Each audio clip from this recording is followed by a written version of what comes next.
Have you ever wondered if you are part of a strong community? Well, wonder no more, because this episode will answer that definitively.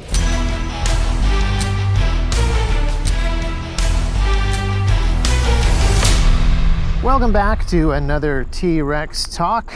We've talked in the past about different aspects to community, and communities need a backbone. They need a shared mission. But I was having a conversation with somebody in my community on Sunday, and we fleshed out a few more things that communities really need. And the reason why talking about communities in general, vague, generic internet type terms is often not super helpful, just because there is no shared vocabulary. And this guy that I was talking to also suggested a perfect litmus test for a strong community, which I will get to in a little bit. But first of all, I think there are a few things that communities should really have. In order for a community to be strong, there needs to be a shared mission, which we talked about. I think the episode was called The Backbone of a Community.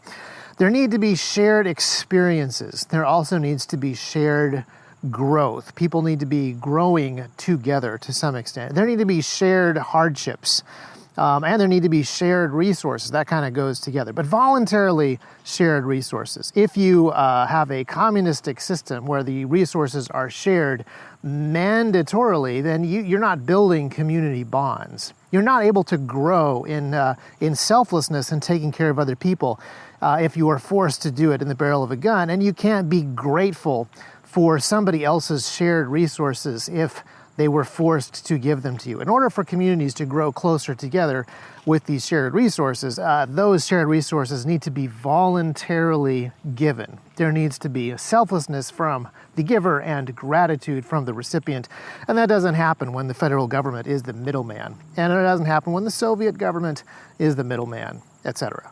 And those shared resources and shared hardships kind of go together, but they are separate things. Overcoming difficult obstacles is something that brings communities closer together, whether they help each other through shared resources or not. And then the last one that I'm putting on here, these are in no particular order of importance, by the way. The last one that I have on the list is shared proximity. And this is physical proximity. There is a limit to how close a community you can have when people are spread out and doing most of their communication over the internet.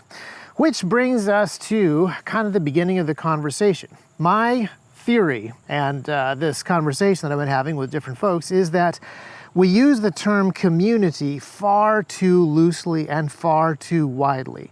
So many communities are merely online communities at this point that when we talk about any form of community, local community, church community, family community, whatever, even if we add those extra descriptors on there, we still are thinking in terms of these large, fuzzy internet online communities, which are just a very, very different thing. And looking back over different communities in the broad, vague sense that I've been a part of, I was actually there kind of at the beginning of the internet, and I have been a part of most of the online communities that existed. So let me break some of those down before we get into our in real life communities and just talk about some of the ways that they worked. So the very first online community that I was a part of was a software support community. This was a bulletin board service.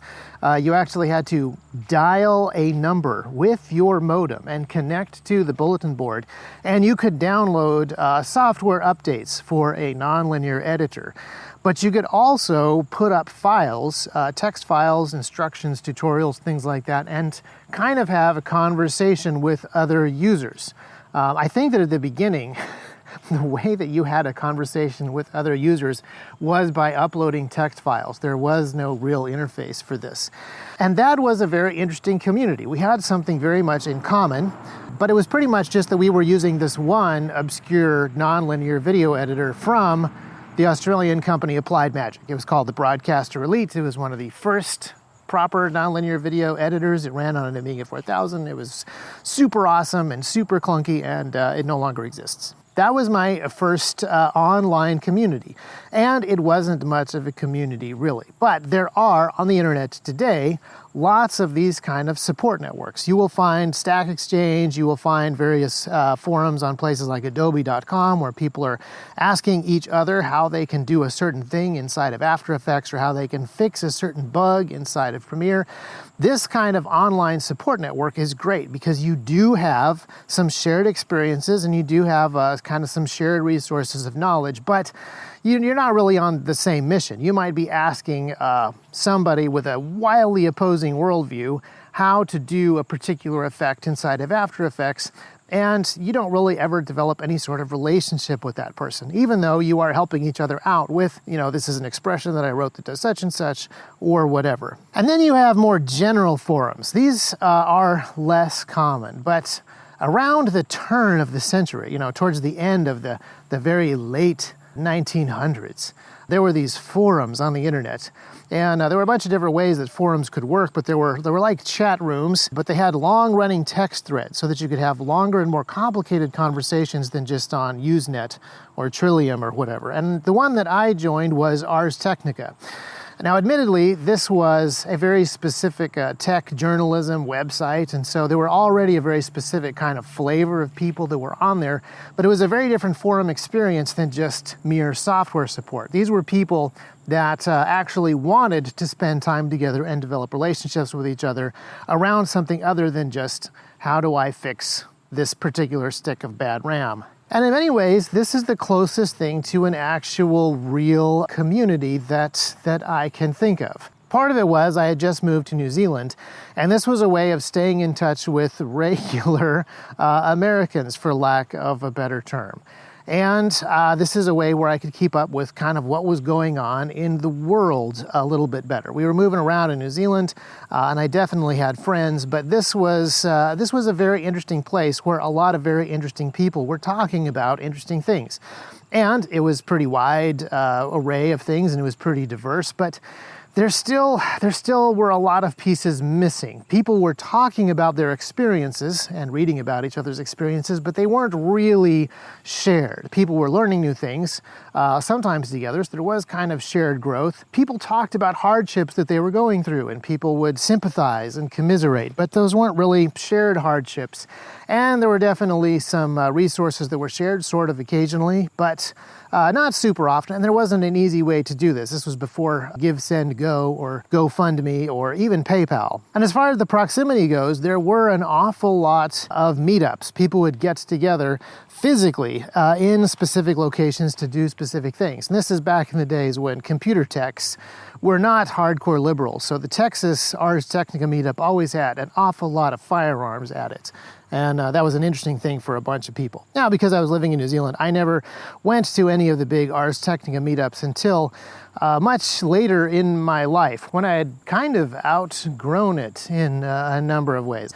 Yet I still remember a lot of those folks. I wouldn't say that they were extremely formative relationships, but I was 18, 19 years old, which means that I have now been registered as a commenter on arstechnica.com for longer than I had been alive when I joined. But as time has passed, you see kind of the limits of this kind of online community. As close and as real as a lot of those relationships were, they have not stood the test of time in the same way that physical relationships do. People who are in closer proximity to one another and see each other often and interact and do more things together.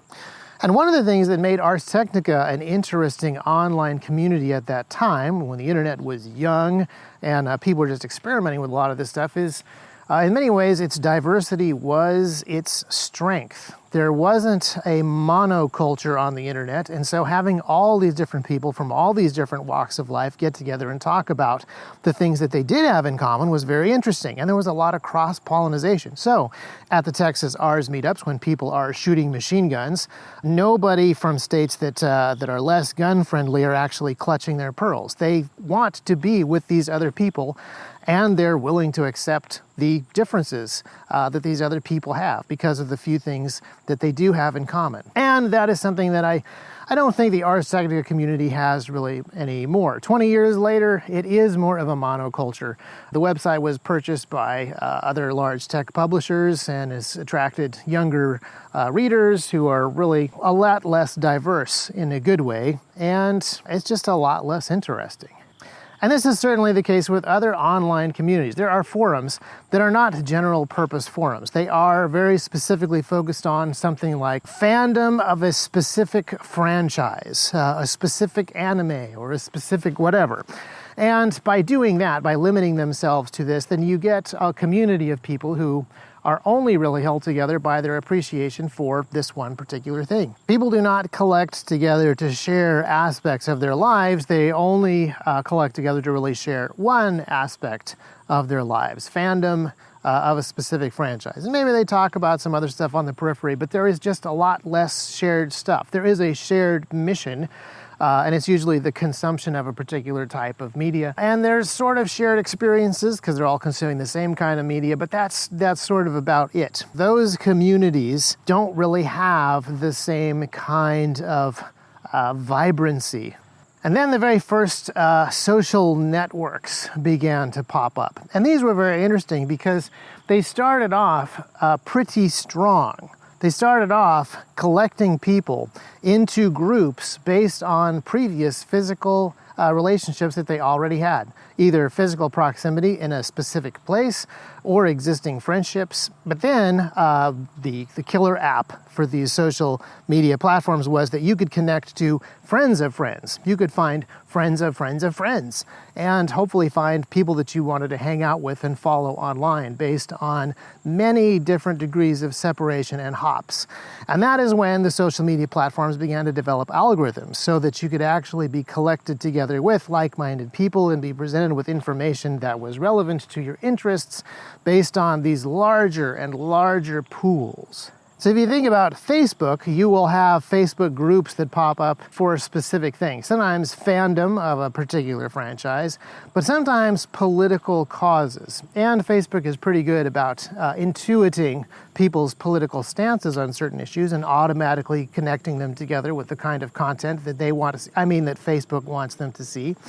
And political connections are probably an interesting one to look into. Political groups you'd think would make for strong communities because they definitely have this sort of shared mission.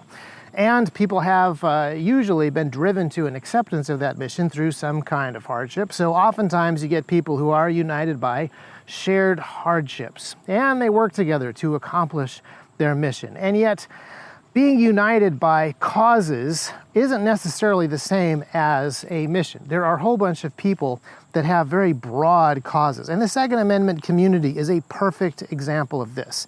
There are people who are pro-gun, who hang out on the fringes of the pro-2A community.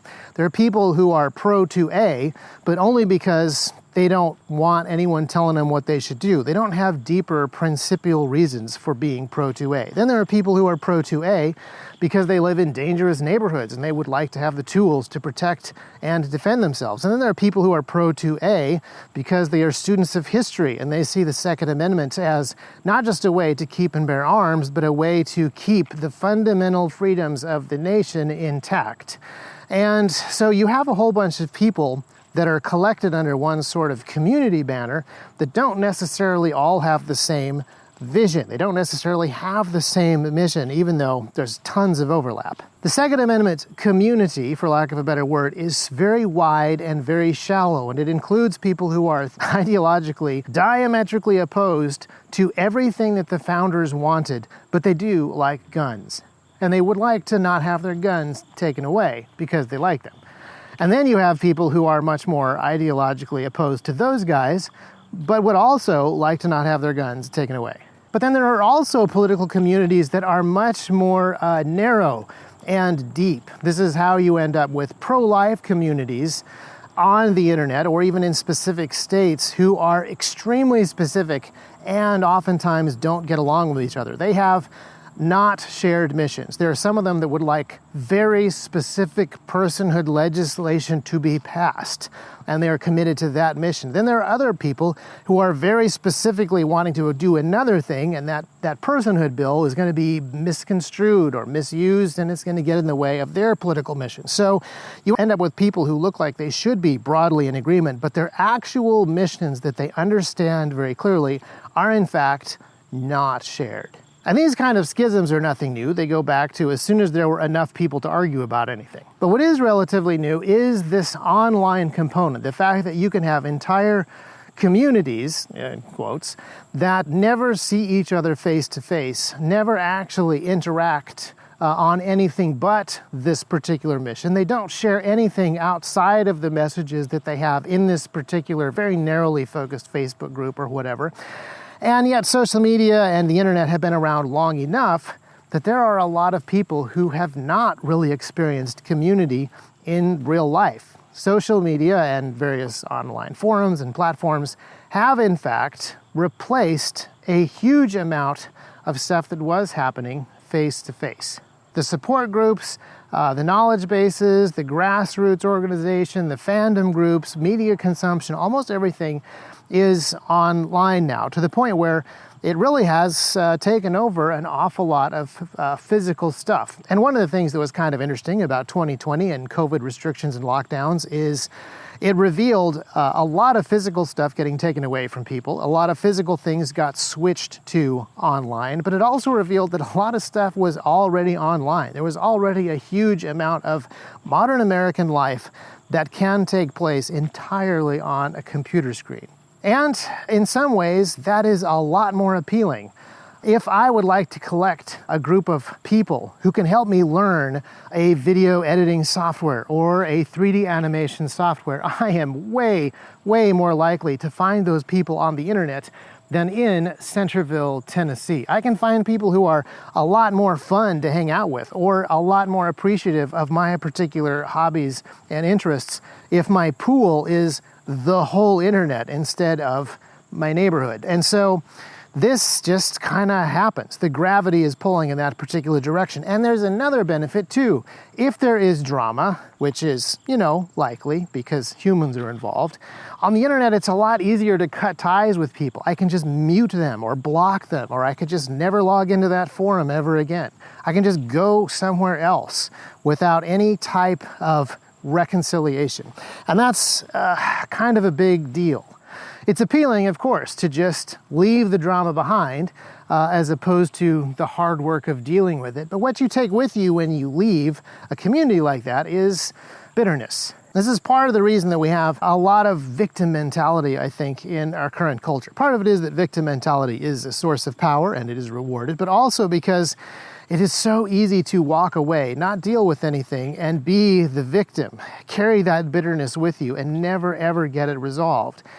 And again, the internet has been around for long enough now that there is a generation of folks who have really only experienced the digital version of community. Now, a bunch of you are probably familiar with Sebastian Junger. He's written a number of books. War is an interesting one, but Tribe is the one that most of the people in the Second Amendment community, see, I can't even not talk about the Second Amendment community in such vague terms because we don't have a better word for it.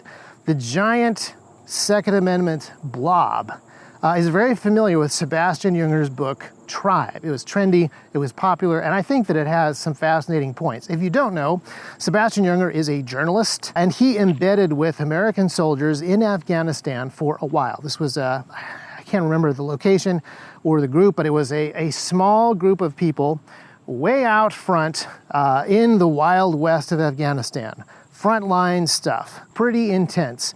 And he stayed in touch with that band of brothers, that group of guys that he went through combat and difficulty with. And as they began to leave the military and attempt to reintegrate into civilian life, they had a rough time. And Sebastian Junger tried to document what was going on and analyze the situation and figure out why that was. And there's a whole bunch of different things in his book that are fascinating. He compares American veterans coming back from the War on Terror to American veterans coming back after World War II. He talked about the fact that the world is an extremely fractured political place now with a lot of identity politics going on. And inside of an army unit, you will have guys from every different walk of life and stripe and different colors and different political affiliations, but they all knuckle down and become brothers when they're part of that unit. But I think the biggest and most important takeaway, and it's been a while since I skimmed the book, so I can't even remember how deeply he delves into this in the book itself, but the biggest obstacle that the soldiers that he knew faced when they came back to civilian life in the United States was a lack of community. It wasn't so much that the political fractures were more significant, the schisms were wider in the civilian community. It was that they had tasted something that their civilian counterparts had not. Real, actual, close community, where you have a shared mission. The military is great at that, by the way. You have shared experiences. You have the shared growth of going through terrible, terrible training.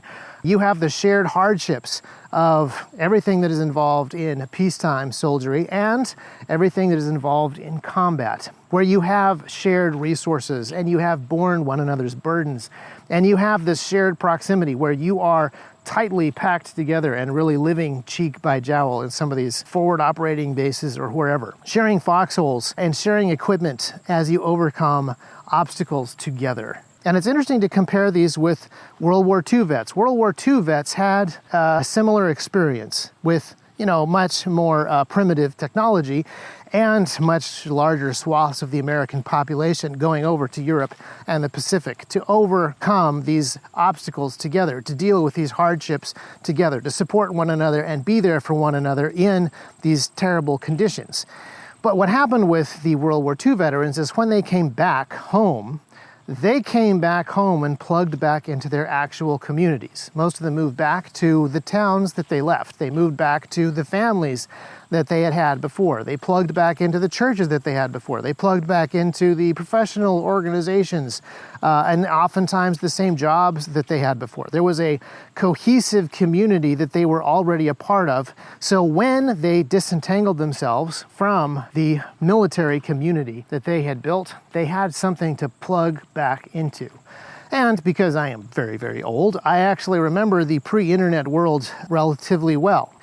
In the early 90s, we had a community amongst us neighborhood kids. We were all different colors and different political affiliations, sort of. I mean, our parents had different political affiliations. We had different cultural aspirations. We had different fandoms. We appreciated different things, but we all had to get together if we wanted to play a game of football or a game of basketball. Everybody pretty much had to pitch in for us to have enough people to play a decent game because it was not a very big neighborhood. And because of that, we had an awful lot of shared stuff. We did have some shared hardships, even though they were tiny. We did have resources that we shared with one another, even though they were, really our parents' resources. And we had that shared proximity that was really, I think, important. And one of the things that nobody could do is completely cut ties with the group. So when there were difficulties and conflict, and some of the conflict was, in hindsight, very small, but I still have a couple of scars,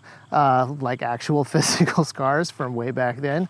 When there was conflict, it had to be dealt with. You couldn't just walk away. You were 9, and you still wanted to play basketball next week. So conflict had to be dealt with, and the proximity was there to force it to happen. Now, you might be saying, yes, we have the internet, but obviously there's still a lot of physical contact that still exists in the world. There still is a lot of face-to-face interaction that happens even though the internet exists. You probably have a job if you're listening to this podcast, and you probably work with other people.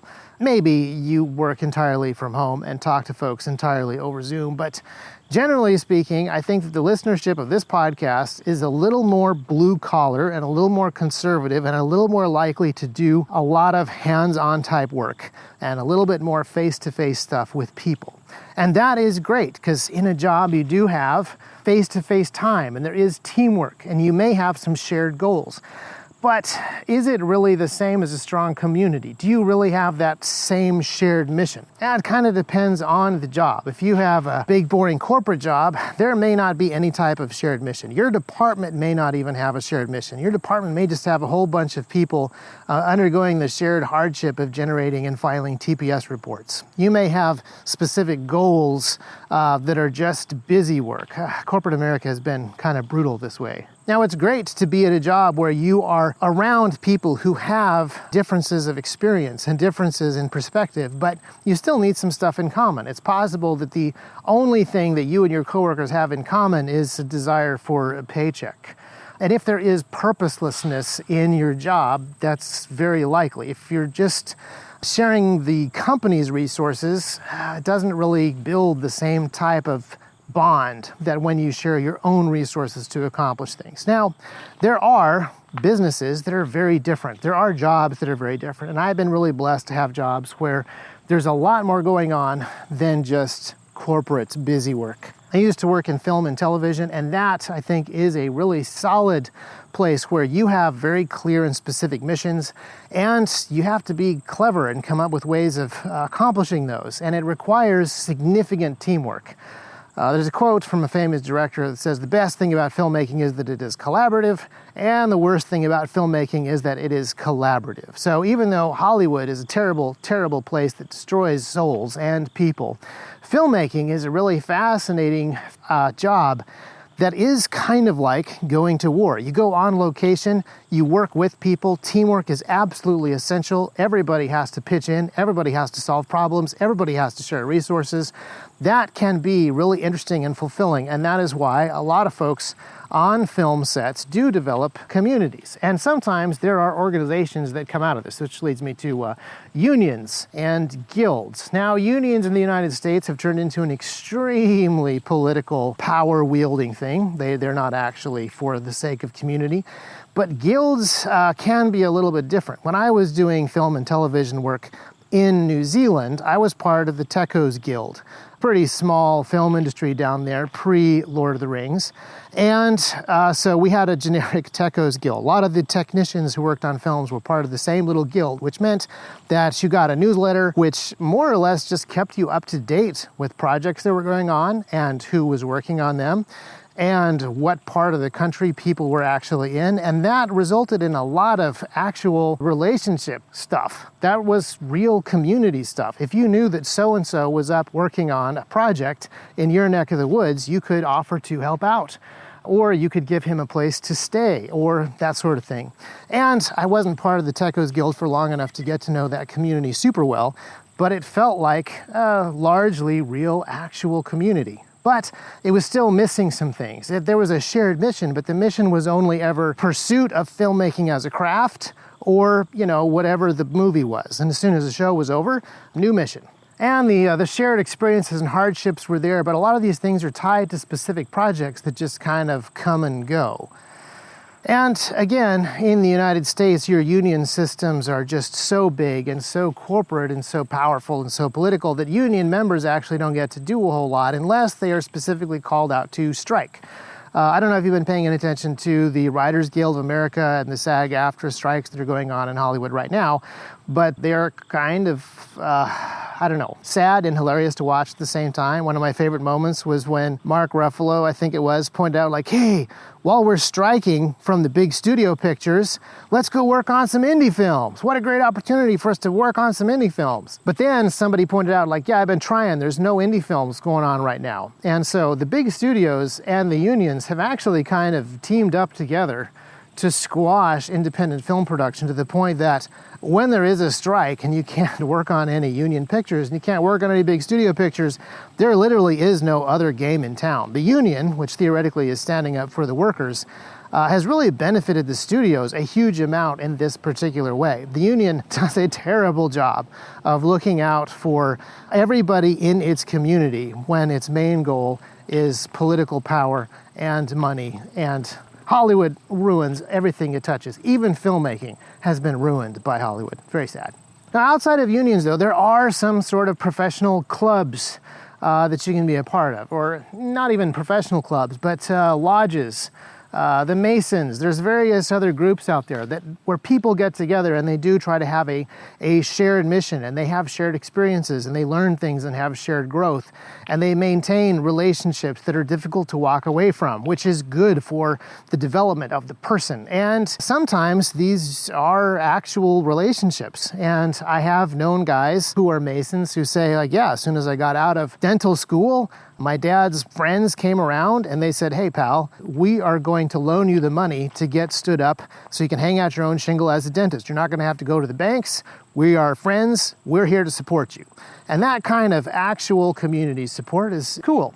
There's a lot of stuff about the Masons that are less cool. And even in a lot of these more professional associations, Lions clubs, Rotaries clubs, things like this, there is this air of artificiality to the whole thing. There's a very interesting club or lodge called the Knights of Pythias, which I know a little bit about because we have a lodge here in Centerville. And it's a very old, ancient society that started back in the 1860s or 70s. The close of the Civil War, somebody said, hey, we've had brother versus brother for years, a hard, brutal, terrible conflict, and now we're trying to knit the country back together.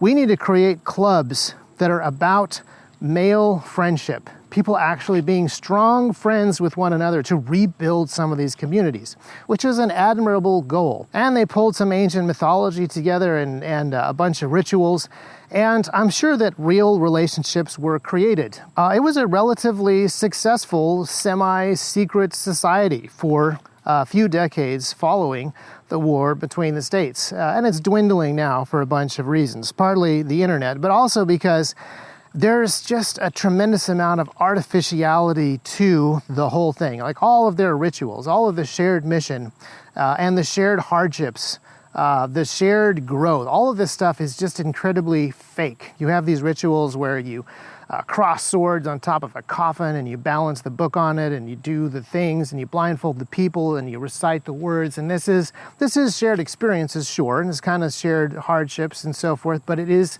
fake. It doesn't actually apply to any parts of your real life. It only applies to life inside of this little tiny lodge or group or club. So it doesn't do all of the things that, a real community would. Now, maybe some of this is fine. If you have people living in close proximity together and some of them work together and some of them go to the Knights of Pythias groups together and some of them do other stuff together, and you have the geographic proximity and you have some overlap here and some overlap there, and maybe that kind of works for a little while, but there is one strong backbone of community. There is one place where real community exists, and it ticks all of the boxes, and it is fully meshed inside of real life, and it is multi-generational that I'm going to talk about now. It is the church. I want to tell you that straight up front. The church, when it's done right, when it's done the way that it is supposed to be done, does all of this stuff. There is a shared mission. There are shared experiences.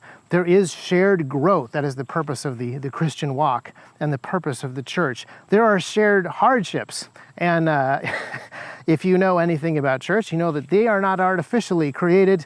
They just happen all by themselves. And there are shared resources between members who look out for each other and take care of each other. And there is this shared proximity. Now, I know that there is a trend now towards mega churches where you can't really know everybody and people are spread way out. There are online churches that don't have the physical community.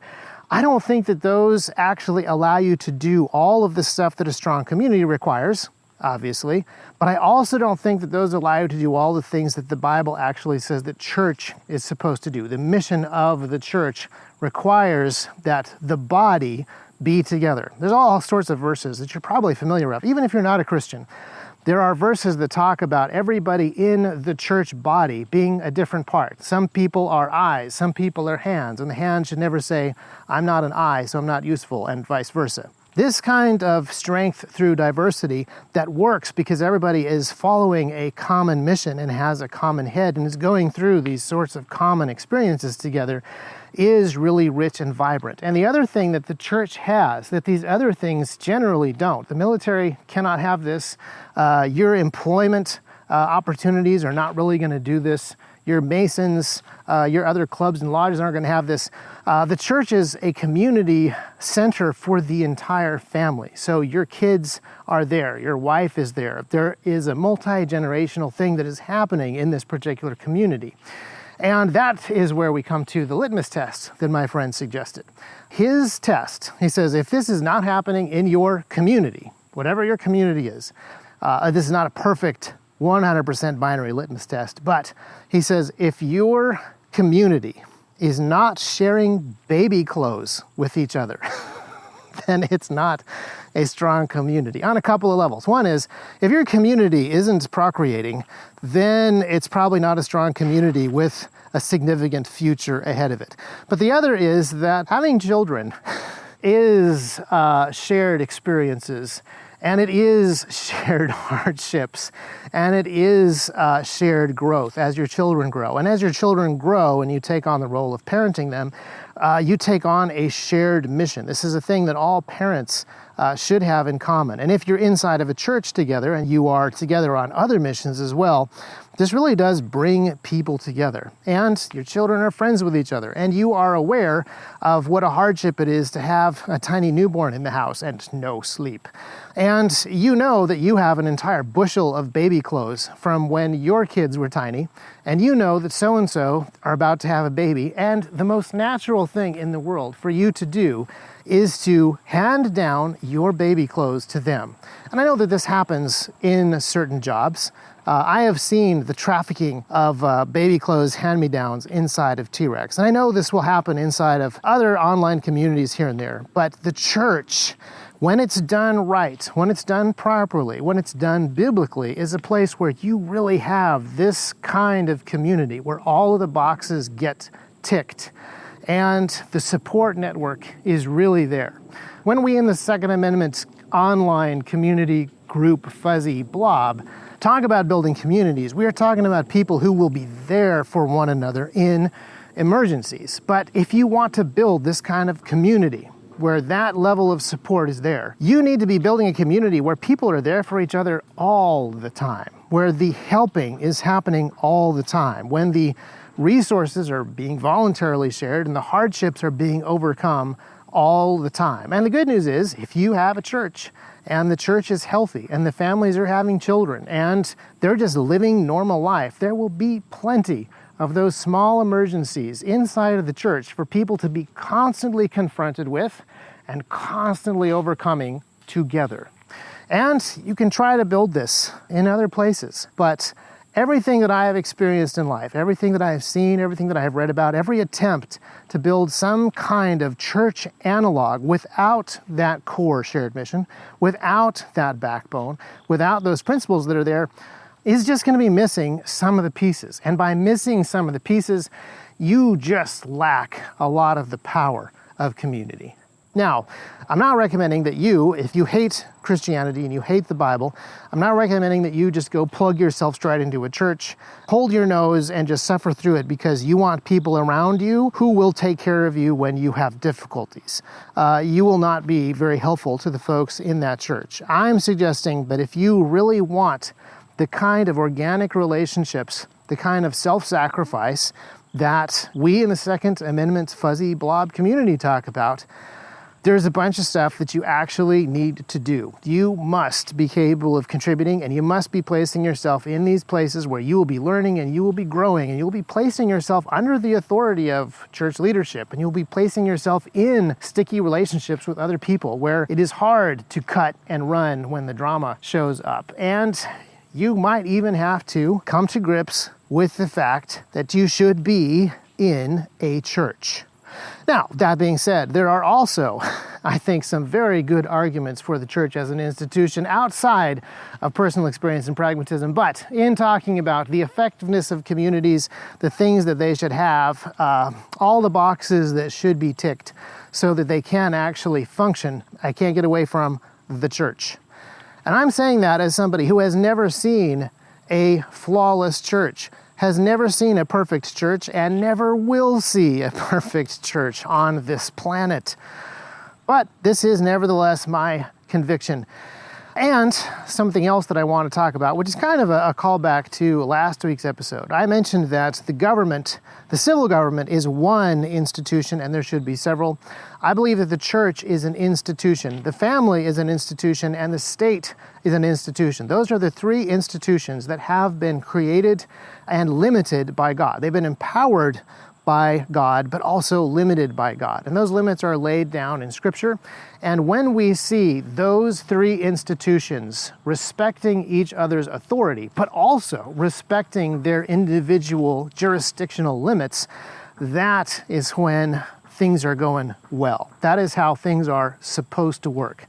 When those three institutions are at war with one another, or usurp each other's authority, or get outside of their own individual jurisdictions, that's when things go very, very poorly for individual humans and for the communities that are supposed to be fostered by these three institutions. So we will talk about why those three institutions, how those three institutions, when those three institutions have been functioning well in history, and just some of this larger doctrine of the spheres of sovereignty. It's a very old idea that has been talked about quite a bit. We'll get to that in future episodes, but thank you very much for listening to this one about community. Let me know either in the comments if you're on Spotify, or by letting team@trex-arms.com know what you found interesting about this episode and what needs to continue to be dug into, what would be specifically interesting to continue to follow amongst all of these disjointed threads. But thank you for sticking through this very long, convoluted conversation about community and all that it means and implies today.